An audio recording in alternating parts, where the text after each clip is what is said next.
Do you think that the ball in this match has held well? Obviously, England did not bat that long, and you play the pink ball test next. So, how was the pink ball when India last played in India? Okay. The same question for ball was raised yesterday, the last time I was here as well. So I did mention the seam of the ball held up pretty fine this game. I thought the pitch was really hard the last game. Hard meaning hard. It had been probably prepared for a year, so it was that hard. Such that I think the ball seam started to wither away. But this game it held on pretty well. And your question on the pink ball, last time when we played Bangladesh, the test got over in a couple of days. Very little sample size. We've only played 2 days of pink ball cricket in India. In all, we just played 2 test matches of pink ball cricket. It's too premature to be able to talk about the ball.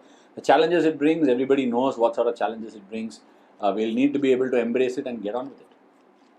You set up Ben Stokes in both the innings, and how you've had success over him. That's about fans on social media. No, the person before that. Oh, okay. With Ben, I mean, obviously, we all know that what a fine player he is. I think it's more about trying to change angles on this pitch. There was a lot of deviation from the surface. If you saw through the game, it was not like some amazing balls got the wickets. It was more the balls that followed it, or the mind games that were being played. And when people wanted to stay positive and play their shots and also have a game plan, things were working fine. So you had to change angles to try and create an edge. There was massive deviation. Some of the balls, the ball was just dying on the batsman and going straight on. So we had to be a little creative. So both the innings with Ben, the first innings I wanted to push the ball a little up so that I could get him to play an aggressive shot. This innings also I tried to get him to drive, but he was just trying to defend a lot. So I thought because he was defending, I can use the drift. There was a bit of cross breeze, so I changed my loading up and tried to drift it back in. A non-turning ball on this pitch could be the more deadly one. So that's how he got out. Rishabh Pant's keeping in this test match, I mean, the way he has been improving as far as wicket keeping is concerned. From a spinner's point of view, it must be the way he stumped, and points also he is completely unsided. It must be giving the bowlers a comfort level to try more things with him standing behind the stumps, isn't it? Okay. I didn't think I would say this, but I'm coming out and saying this now. Because you asked this question, I couldn't think of anything else.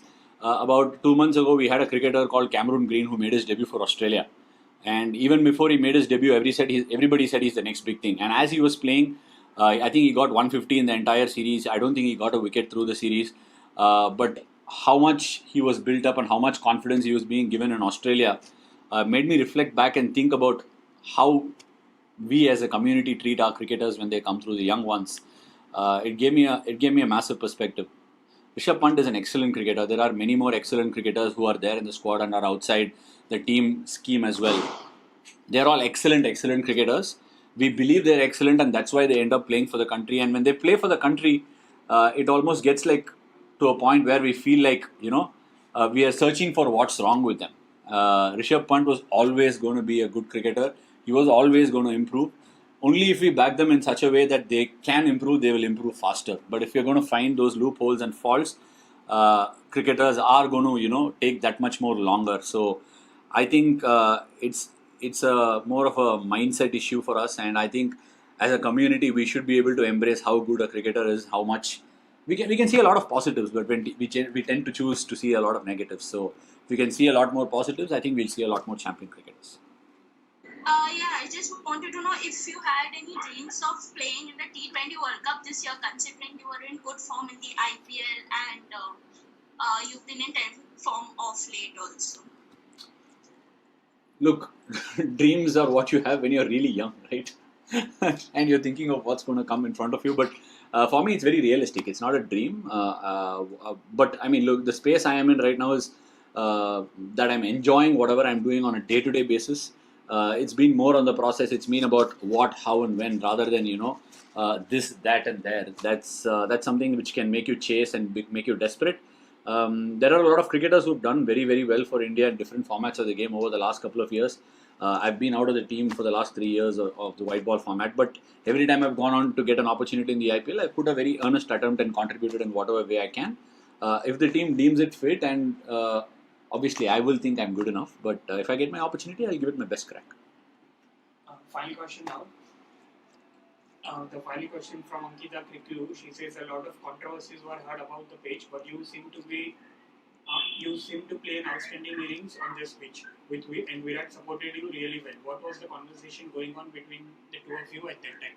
First things first, Virat was playing very well. I went and supported him. It was not the other way around. Look, I think he was showing a lot of steely resolve in terms of defending and all that.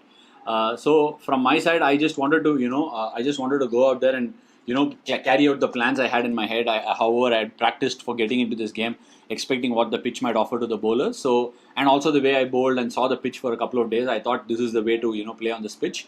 I played with a little bit of counter-attacking streak when I went in. So once I got in, then I sort of understood the pace of the pitch and knew what can be done, what cannot be done. And look, if you look at the pitch, if you look at what's happening on a ball-to-ball basis, how the batsman is getting beaten, then you would think it's venomous. But if you look at all the 40 wickets that fell in this game, you can probably count the balls that actually climbed and took the glove and went up in the air as probably 3 or 4 max.